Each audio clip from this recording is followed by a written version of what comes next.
dan kemudian diberikan kepada orang-orang Yahudi. Zionisme ini dibentuk oleh seorang Yahudi yang bernama Theodor Herzl pada tahun 1867. Theodor Herzl ini seorang jurnalis kelahiran Austria, dan yang melatar belakangi dibentuknya Zionisme ini sebetulnya adalah satu peristiwa yang sedang terjadi di Eropa saat ini. Orang-orang Yahudi yang berada di Eropa mengalami tekanan, intimidasi, bahkan juga sempat terjadi pembantaian terhadap orang-orang Yahudi. Gerakan yang marak saat itu di Eropa disebut sebagai gerakan anti-Semit. Semit itu adalah rasnya Yahudi itu Semit. Sebetulnya tidak hanya Yahudi, orang-orang Arab itu juga rasnya Semit. Bahkan ada yang mengatakan sekarang yang justru murni ras Semit itu adalah orang-orang Arab, sedangkan orang-orang Yahudi itu sudah tercampur-campur karena mereka hidup di Eropa, berbaur dengan bangsa yang lainnya, sehingga ras mereka tidak lagi murni. Sehingga yang betul-betul murni ras Semit itu adalah bangsa Arab. Tetapi ketika dulu di Eropa terjadi gerakan anti-Semit, sebetulnya yang dimaksudkan itu adalah gerakan anti-Yahudi. Orang-orang Eropa di masa itu sangat benci terhadap orang-orang Yahudi. Orang-orang Yahudi itu diintimidasi, ditekan, diteror, khususnya yang berada di Eropa di masa itu. Maka kondisi ini membangkitkan semangat fanatisme dari Theodor Herzl ini yang orang Yahudi. Dia seorang Yahudi melihat saudara-saudaranya sesama Yahudi di Eropa ditindas, diintimidasi, ditekan sedemikian rupa, maka dia berpikir bagaimana caranya agar Yahudi tidak lagi mengalami nasib yang seperti itu. Bagaimana caranya? Maka dia berpikir keras sampai dia tiba pada satu kesimpulan. Kata Herzl, kalau orang-orang Yahudi ingin memperbaiki nasibnya, tidak lagi ditindas di Eropa, maka mereka, orang-orang Yahudi itu harus memiliki negaranya sendiri. Satu ada di sana. Kesimpulannya adalah Yahudi harus memiliki negaranya sendiri. Karena memang saat itu kondisi Yahudi terpencar-pencar Bapak Ibu sekalian.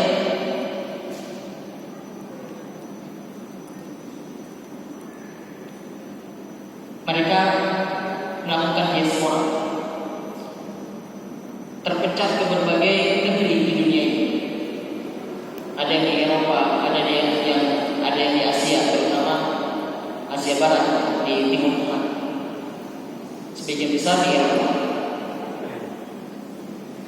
Mereka inilah yang hidup di Eropa, orang-orang Yahudi yang hidup di Eropa ini yang kemudian mengalami penindasan, tekanan dari bangsa Eropa. Sedangkan orang-orang Yahudi yang hidup di tengah-tengah masyarakat Muslim, mereka yang hidup di negara-negara Arab, sebetulnya mereka mendapatkan perlindungan dan hidup dalam keadaan aman.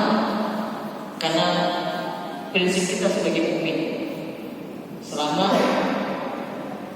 orang-orang Yahudi itu atau orang-orang Muslim pada umumnya tidak melakukan hal-hal yang buruk terhadap orang-orang mukmin, maka mereka dilindungi.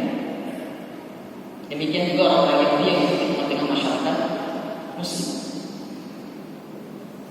Nah, dari pemikiran Theodor Herzl itu bahwa kalau Yahudi ingin memperbaiki nasibnya, keluar dari penindasan orang-orang Eropa, maka Yahudi harus memiliki negaranya sendiri.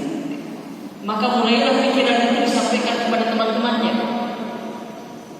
Rupanya teman-temannya Theodor Herzl ini tidak yakin dengan apa yang menjadi ide dari Herzl.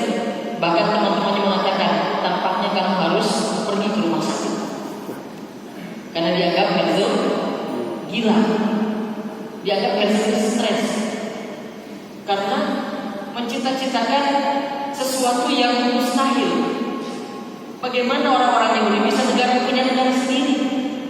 Tanah saja tidak punya. Mereka kan saat itu terpecah-pecah di Eropa, kemudian di Asia Barat, di Timur Tengah. Mereka tidak punya tanah, mereka tidak punya wilayah, tidak punya tanah air mereka. Sehingga seorang berpikir saat itu, bagaimana mungkin Yahudi itu punya negara sendiri? Tanah air saja tidak punya. Ini satu cita-cita yang mustahil, satu cita-cita yang utopis. Bagaimana cara memperjuangkannya? Bangsa Indonesia saja dahulu berjuang habis-habisan, mati-matian sampai darah penghabisan karena memperjuangkan sesuatu yang dimiliki. Betul ya Bapak Ibu ya? Memperjuangkan sesuatu yang dimiliki. Tanah air kita. Kata orang Indonesia ya, ketika dulu dijajah, ini gunung-gunung kami, ini laut-laut kami, ini hutan-hutan kami, ini kebun-kebun kami, kan begitu. Tapi orang-orang yang punya tanahnya, gak punya tanah mereka. Mereka hidup numpang di negeri-negeri orang lain saat itu. Maka ketika Herzl menyampaikan kita harus punya tanah air sendiri, dicibir oleh teman-temannya, dianggap Herzl ini gila. Idenya tidak masuk akal. Tapi dia tidak putus asa. Ini satu pelajaran penting Bapak Ibu sekalian. Meskipun kita belajar dari orang Yahudi, Herzl ini mewujudkan cita-cita yang tidak mungkin, dan sesuatu yang mustahil bisa diwujudkan. Dan sekarang menjadi persoalan terbesar umat Islam, negara Yahudi yang dulu dianggap tidak mungkin, yang dulu dianggap mustahil. Herzl kemudian menulis buku judulnya Der Judenstaat. Der Judenstaat. Dalam bahasa Inggris The Jew State, negara Yahudi. Dia tulis ide-idenya itu tentang negara Yahudi di dalam yang berjudul Der Judenstaat.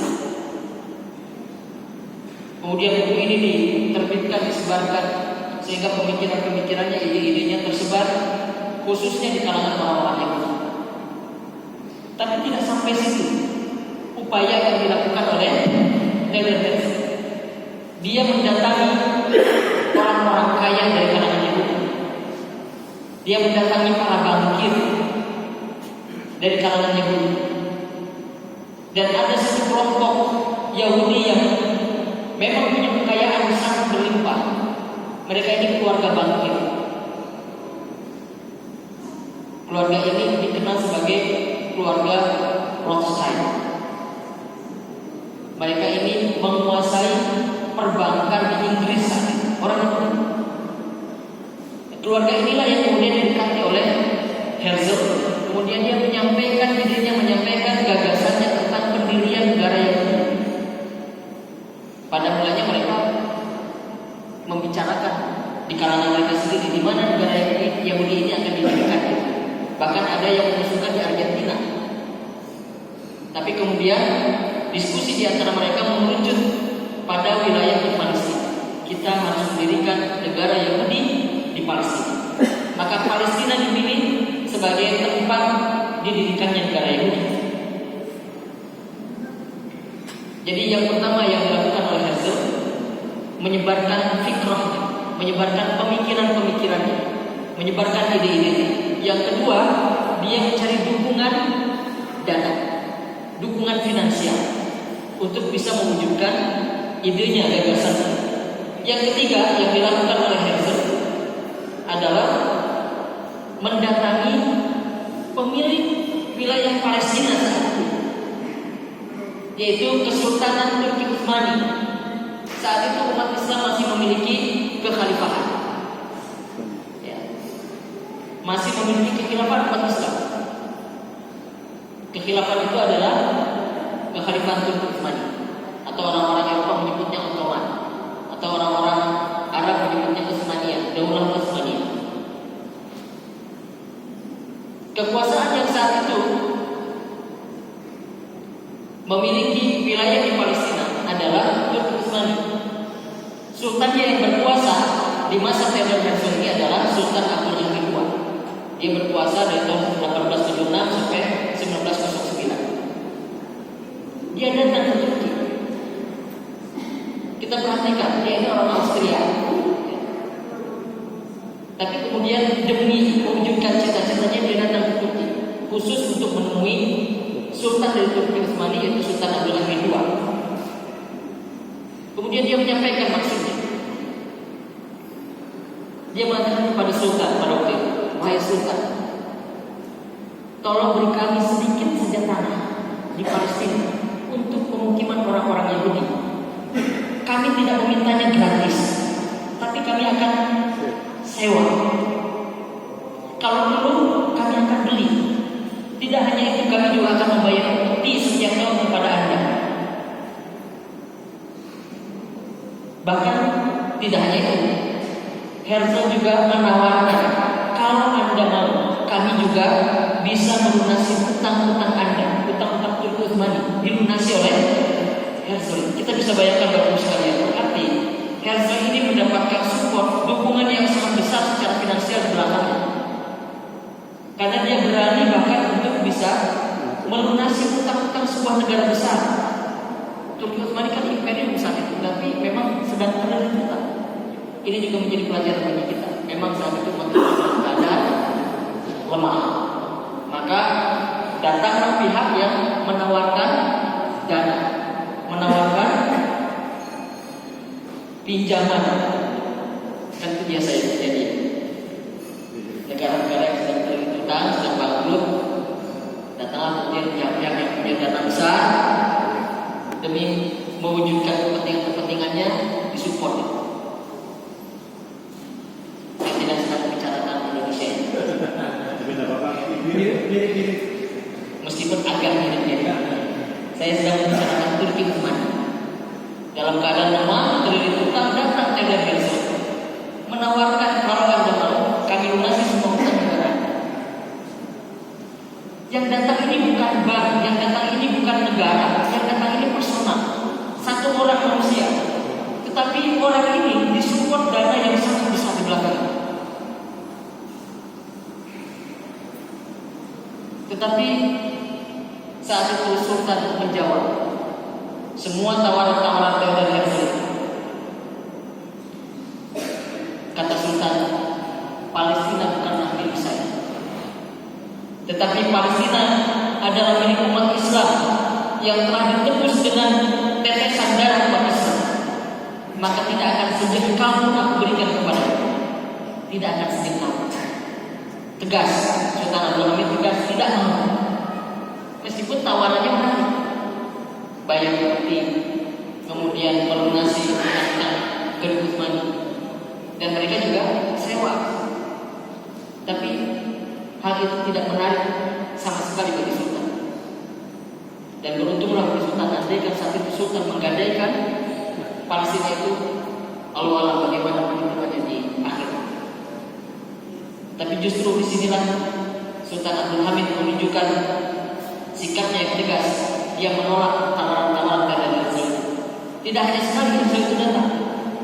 Ini orang, saya melihatnya sebagai orang yang punya tekad kuat, gigih. Dia gigih. Dia datang kedua kali kepada Sultan, dan lagi-lagi Sultan menolak tawaran-tawaran dari Herzl. Sampai akhirnya dia terusir dari istana Sultan, dan di luar istana itu dia mengatakan, tidak ada pilihan lain kecuali Sultan Abdul Hamid itu harus digulingkan. Jadi dia menawar, membujuk berkali-kali tidak berhasil, maka kata dia jalan satu-satunya Abdul Hamid itu harus digulingkan dari kekuasaan. Apakah itu terwujud? Terwujud, Bapak Ibu sekalian. Tahun 1909 Sultan Abdul Hamid digulingkan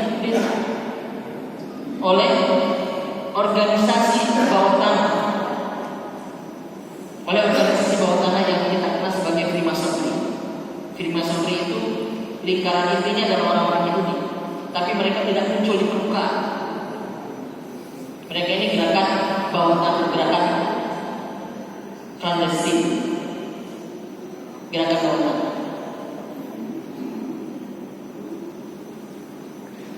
Ini bukan sekedar capat jempol ya. Freemasonry itu bukan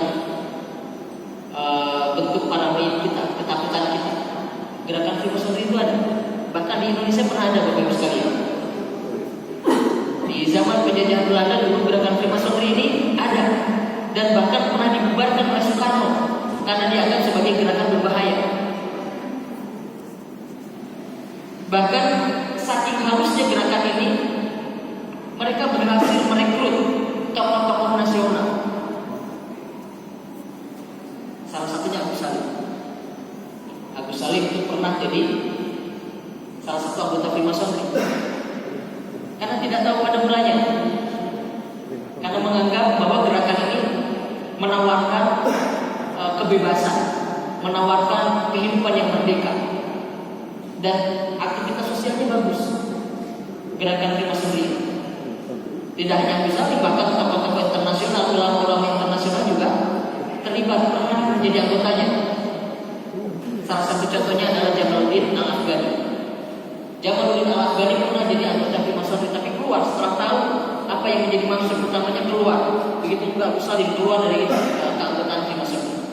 Dan kemudian gerakan ini di Indonesia dulu dibubarkan oleh Soekarno, oleh Presiden. Jadi gerakan ini ada. Apakah setelah dibubarkan itu hilang sama sekali? Saya kira mungkin bisa jadi gerakan ini masih ada, sangat mungkin. Bapak Ibu sekalian dirahmati Allah Subhanahu wa taala. Maka setelah Abdul Hamid terguling dari kekuasaannya, Herzl semakin mudah untuk bisa mewujudkan cita-citanya membentuk satu negara baru bagi Yahudi di Palestina. Saya terlebih dahulu ingin menyampaikan pesan Sultan Abdul Hamid kepada Herzl. Betapa beliau tegas menolak permintaan Herzl untuk memberikan sedikit saja tanah di Palestina untuk orang-orang Yahudi. Nasihat ini sebetulnya disampaikan kepada temannya Herzl yang mengatakan Herzl pada waktu itu menemui Sultan. Kata Sultan, nasihatilah teman itu Herzl agar dia tidak mengambil langkah-langkah baru mengenai masalah ini, maksudnya mengenai masalah Palestina. Sebab saya tidak bisa mundur dari tanah suci ini, dari Palestina, walaupun hanya sebentar. Sebab tanah ini bukanlah milik saya, dia adalah milik bangsa dan rakyat saya. Nenek moyang saya telah berjuang demi mendapatkan tanah ini. Mereka telah menyiraminya dengan ceceran darah. Maka biarkanlah orang-orang Yahudi itu menggenggam jutaan uang mereka. Jika negeriku tercabik-cabik, maka sangat mungkin mendapatkan negara Palestina tanpa ada imbalan dan balasan apapun. Namun patut diingat bahwa hendaknya pencabik-cabikan itu dimulai dari tubuh dan raga kami. Namun tentunya saya juga tidak akan menerima raga saya dicabik-cabik sepanjang mayat masih dicabik badan. Nah, ini jawaban Sultan Abdul Hamid II kepada Herzl, ya, untuk menjawab tawaran-tawaran Herzl terkait dengan tanah Palestina. Nah, adapun tawaran Herzl, dia mengatakan kita harus mengeluarkan uang sebanyak 20 juta lira untuk memperbaiki kondisi ekonomi Turki, 20 juta untuk Palestina, dan selebihnya untuk membebaskan Turki dari rintangan utang-utangnya. Kita akan memberikan bantuan keuangan kepada Sultan setelah itu dengan pinjaman baru yang dia minta. Jadi skenario sudah dibuat. Ini dia sampaikan kepada teman-temannya. Kita harus siapkan uang 20 juta untuk memperbaiki kondisi ekonomi Turki. Kita siapkan 20 juta untuk Palestina. Kita siapkan juga dana untuk melunasi utang-utang Turki. Jadi ini adalah support finansial yang disiapkan oleh Herzl untuk bisa mewujudkan cita-citanya membangun Palestina. Intinya ini satu proyek besar yang membutuhkan biaya besar. Satu proyek besar yang membutuhkan biaya besar. Nah, kalau dalam politik ini yang disebut sebagai oligarki. Kalau dalam politik ini yang disebut sebagai oligarki. Para pemodal yang memodali proyek-proyek agar yang menjadi kepentingannya bisa diwujudkan. Kan pemerintah punya proyek apa nih? Kita biayai asal semua urusan kami lancar. Ini kan oligarki. Nah, oligarki di belakang Herzog ini adalah Rothschild. Mereka ini bangkit, pemilik modal, pengusaha-pengusaha, pemilik-pemilik bank di Inggris. Sehingga saya kira yang mendapatkan keuntungan banyak secara ekonomi dengan berdirinya negara Yahudi di Palestina saat ini adalah keluarga Rothschild. Sekarang keluarga ini tidak lagi tinggal di Inggris, tapi tinggalnya di Amerika. Rothschild ini, mereka keluarga besar, termasuk yang menguasai perekonomian dunia. Baik. Nah, maka dengan upaya-upaya yang dilakukan oleh Herzl dan kawan-kawannya, Sultan Abdul Hamid II terguling. Gerakan yang memotori penggulingan Sultan Abdul Hamid II ini, sebagaimana yang saya sampaikan, adalah gerakan Freemasonry, yang lingkaran intinya atau inner core-nya dari gerakan Freemasonry itu adalah orang-orang Yahudi. Sekarang Freemasonry wajahnya kalau di permukaan beda-beda, Bapak sekalian. Kalau Freemasonry sendiri gerakan bawah tanah tidak terlihat, tidak terdeteksi, tapi nanti muncul dalam organisasi-organisasi tertentu atau komunitas-komunitas tertentu. Biasanya mereka gerakannya gerakan sosial, gerakan kemanusiaan. Tapi di balik itu mereka punya satu rencana yang sangat buruk terhadap umat Islam. Baik. Kemudian yang berikutnya, faktor lainnya yang menyebabkan umat Islam saat itu mengalami kelemahan, yaitu terjadinya Perang Dunia Pertama pada tahun 1914. Tahun 1914 terjadi Perang Dunia Pertama, dan saat itu Turki Utsmani, kekhalifan umat Islam, itu bersekutu dengan Jerman. Kemudian yang dihadapi adalah Inggris dan kawan-kawannya. Kemudian di tengah-tengah pertempuran itu, di tengah-tengah pertempuran atau perang dunia itu, terjadi kesepakatan antara Inggris dan Prancis. Yang kesepakatan ini kemudian di dalam sejarah disebut sebagai perjanjian Sykes-Picot. Dua orang ini Sykes-Picot ini perpaduan dua nama, Sykes dan Picot, Perdana Menteri Inggris dan Perdana Menteri Prancis. Mereka bersepakat. Ini perang dunia belum selesai, tapi mereka sudah mulai bagi-bagi. Ya, perang dunia belum selesai, tapi mereka sudah bisa membayangkan nanti kalau kita menang dalam perang ini, nanti kalau kita menang maka kita akan bagi-bagi wilayah sebagai hasil dari perang. Nah, kesepakatan itu mengatakan Irak akan menjadi milik Inggris, begitu juga Yordania, Haifa dan sekitarnya. Ini semua yang tadi berada di wilayah kekuasaan Turki Utsmani, negara-negara Islam. Nanti kalau Turki Utsmaninya kalah, kan negara-negara ini menjadi tidak punya tuan. Maka kita bagi-bagi. Inggris dapat Irak, dapat Yordania, dapat Haifa. Kemudian Suriah dan Lebanon akan dikuasai oleh Prancis. Lalu bagaimana Palestina? Palestina akan dikuasai oleh Inggris. Jadi mereka sudah bagi-bagi. Padahal perang dunia pertama belum selesai. Nah, kemudian juga untuk bisa mewujudkan tujuan-tujuan mereka itu, Inggris dan Prancis, agar bisa menguasai wilayah-wilayah itu, mereka menggerakkan revolusi Arab. Mereka menggerakkan revolusi Arab. Mereka menyusupkan mata-mata, namanya Lawrence. Bahkan sampai ada filmnya, Pak. Film zaman dulu tahun berapa? Tahun 80-an kalau tidak salah. Lawrence, daerah dia. Ini kisah mata-matanya Inggris menyusup ke masyarakat Arab. Apa yang dilakukan? Yang dilakukan adalah membuat orang-orang Arab itu tidak suka dengan Turki. Salah satu propaganda yang paling utama yang dikatakan oleh mereka, oleh orang-orang Inggris ini, untuk mempengaruhi orang-orang Arab, mereka mengatakan, kenapa kalian mau dipimpin oleh orang-orang Turki yang non-Arab? Bukankah seharusnya kepemimpinan umat Islam itu di tangannya orang-orang Arab? Nabi kalian berasal dari mana? Arab. Khulafaur Rasyidin berasal dari mana? mau dipimpin oleh orang-orang Turki. Kira-kira gitu. Kenapa kalian mau dipimpin oleh orang-orang Turki? Nah, rupanya bergejolak, propaganda ini semakin masif di tengah masyarakat Arab, sehingga Arab melakukan pemberontakan. Inilah lemahnya umat Islam, sangat mudah dia dilakukan. Arab melakukan pemberontakan, memisahkan diri dari kekhalifahan Turki Utsmani. Terjadi revolusi Arab tahun 1916. Ini membuat posisi Turki semakin lemah. Dia diserang oleh saudaranya sendiri, sesama umat Islam. Beberapa wilayah dari negara-negara Islam itu memisahkan diri, melakukan kudeta. Revolusi Arab berhasil. Arab keluar dari Turki Utsmani. Kemudian tahun 1917 ini juga belum selesai Perang Dunia Pertama.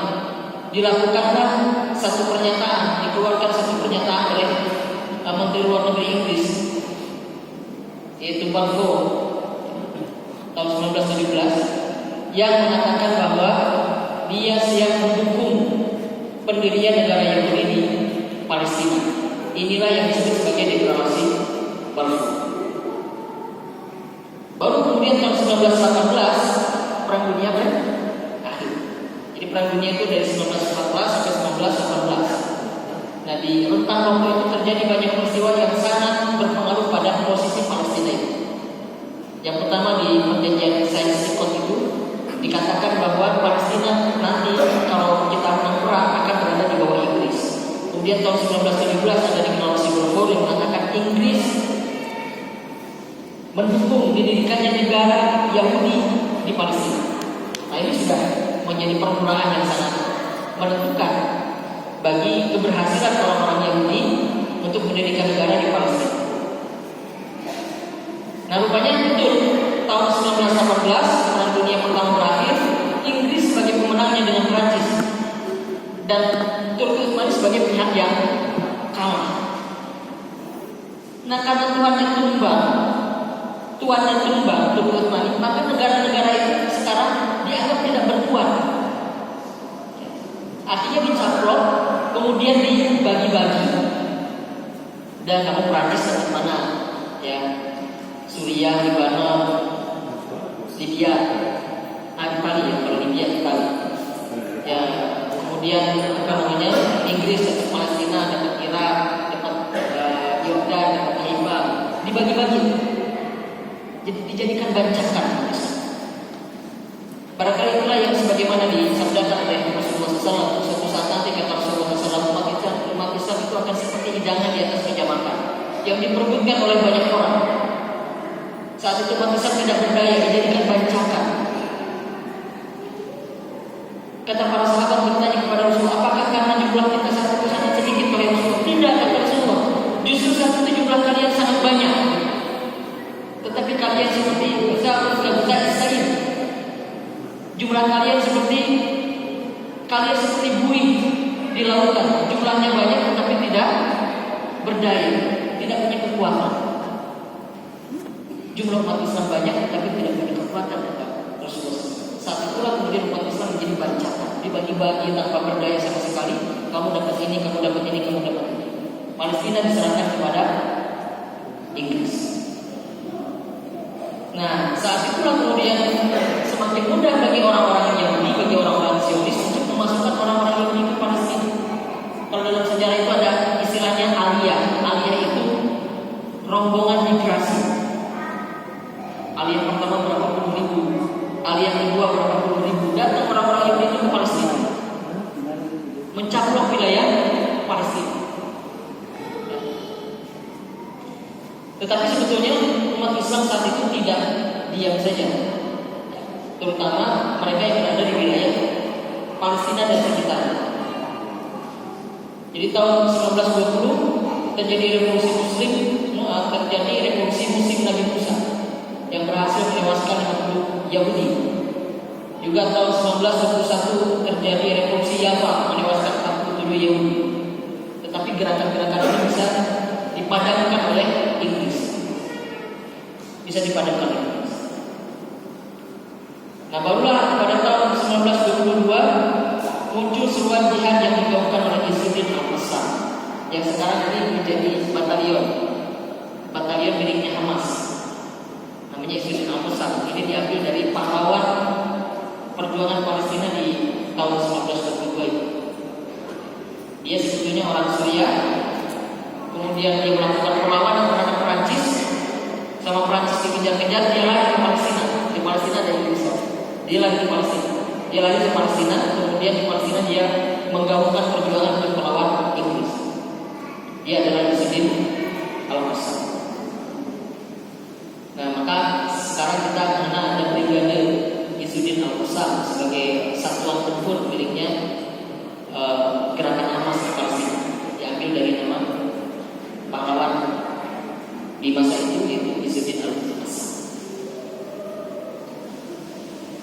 Setelah kekalahan Turki Utsmani dari Perang Dunia Pertama, kemudian ada gerakan Freemasonry yang terus berkembang. Pada akhirnya kekhalifahan Turki Utsmani itu runtuh tahun 1924.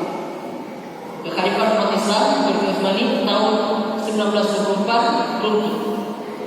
Kemudian digantikan dengan sistem sekuler Turki yang dimotori oleh Mustafa Kemal Atatürk. Maka semakin leluasa lagi bagi orang-orang Yahudi untuk bisa memasukkan orang-orang Yahudi ke Palestina, terus-menerus melakukan migrasi bergelombang-gelombang. Apalagi saat itu Palestina sudah tidak ada lagi yang memiliki, artinya tidak ada penguasanya karena tuannya sudah runtuh, Turki Utsmani sudah runtuh. Tetapi selalu saja ada pejuang-pejuang yang mengusung perjuangan pembebasan Palestina. Kita tadi mengenal ada Isudin Al-Qassam, kemudian ada Syekh Amin Husseini, ada Abdul Qadir Al-Husseini, dan sebagainya. Inilah orang-orang yang sejak dahulu telah konsisten berjuang untuk bangsa Palestina, dan semangat itu terwaris hingga saat ini.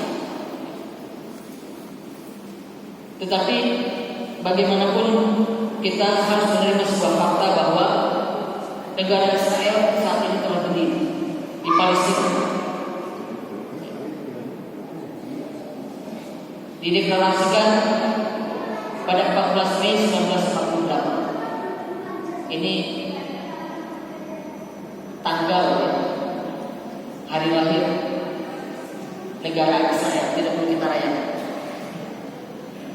Yaitu 14 Mei 1948. David Ben-Gurion